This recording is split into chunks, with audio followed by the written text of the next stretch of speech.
And welcome back, folks. We are now going to discuss the hard disk drive as we continue diving into hardware.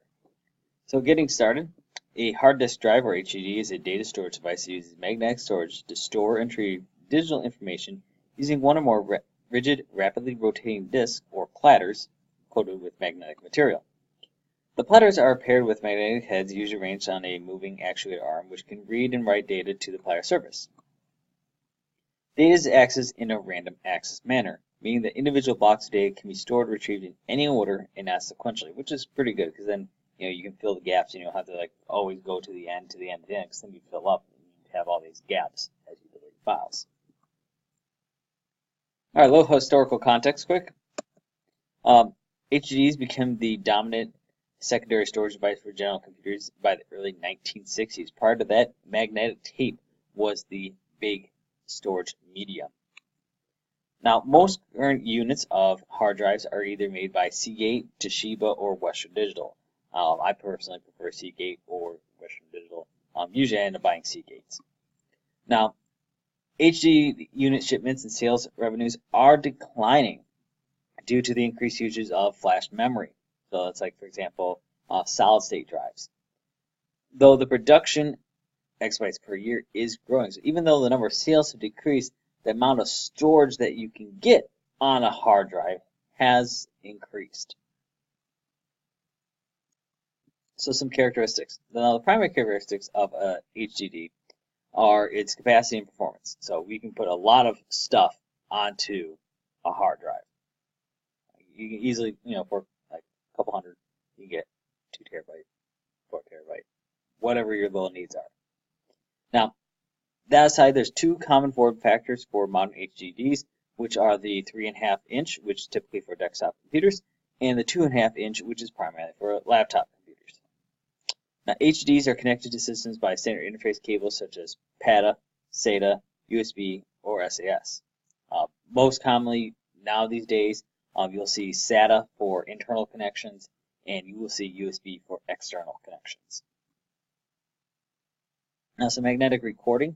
A modern HDD records data by magnetizing a thin film of ferromagnetic material on a disk. Sequential changes in the direction of magnetization, that's a mouthful, represent binary data bits. The data is read from the disk by detecting the transitions in magnetization. User data is encoded using an encoding scheme, which determines how the data is represented by the magnetic transitions. Alright, real quick, rotational platter speeds. The platters in contemporary HDDs are spun at speeds varying anywhere from 4,200 RPM in energy-efficient portable devices, all the way up to about 15,000 RPM for high-performance servers. Now, the platters in most consumer-grade hard drives, they spin anywhere either at 5,400 RPM or 72 RPM. I will say, if you have the option, take the 72, because 72 is going to have a better performance, and it's going to be better for if you're looking for things with like faster load times and stuff like that. All right, let's talk a little bit about components. A typical hard drive has 2 electric motors. You have a spindle motor that spins the disk, and an actuator motor that reads the head-right assembly across the spinning disk. Now, the hard drive's electronics control the movement of the actuator and the rotation of the disk, and perform reads and writes on demand from the disk controller. Modern disk firmware is capable of scheduling reads and writes efficiently on the platter surfaces and remapping sectors of the media which have failed.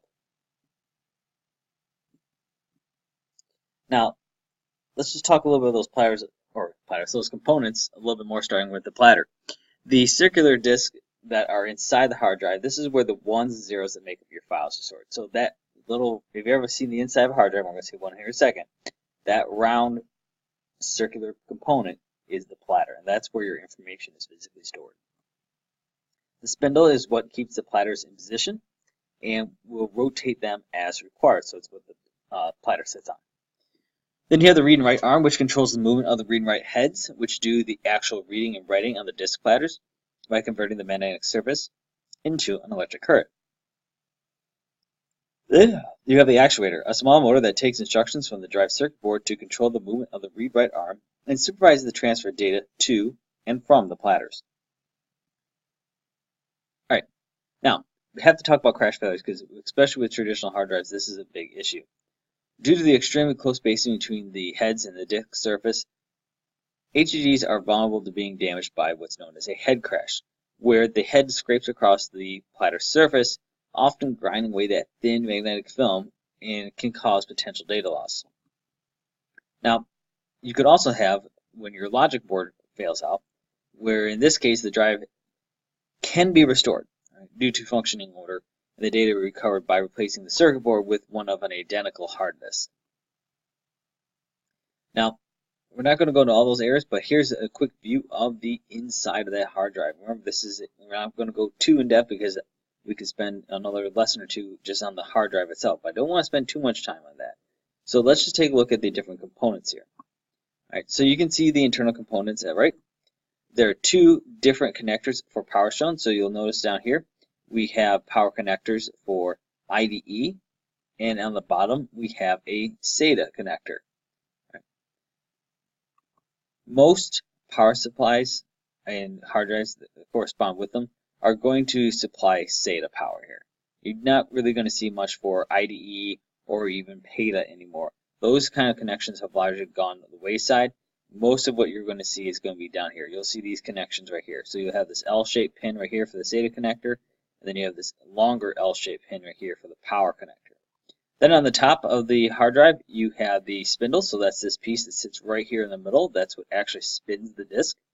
You have the physical platter, so that's that round disk shape. This is why we call it a hard disk drive, because it's an actual disk. You have the head, which is this long component right here. All right, particularly you're looking at this right here. So this whole thing is the actuator arm. The head is this little surface right here at the very end that's actually doing the reading and writing. You have the actuator axis. This is what this will turn on so it can reach to different points in the disk. You have right here the actuator itself. So this is that little motor. Over here is, again, your power connectors. So you have your SATA and connector and your SATA cable. And that's about it. So that's going to wrap up our notes, folks. So until next time.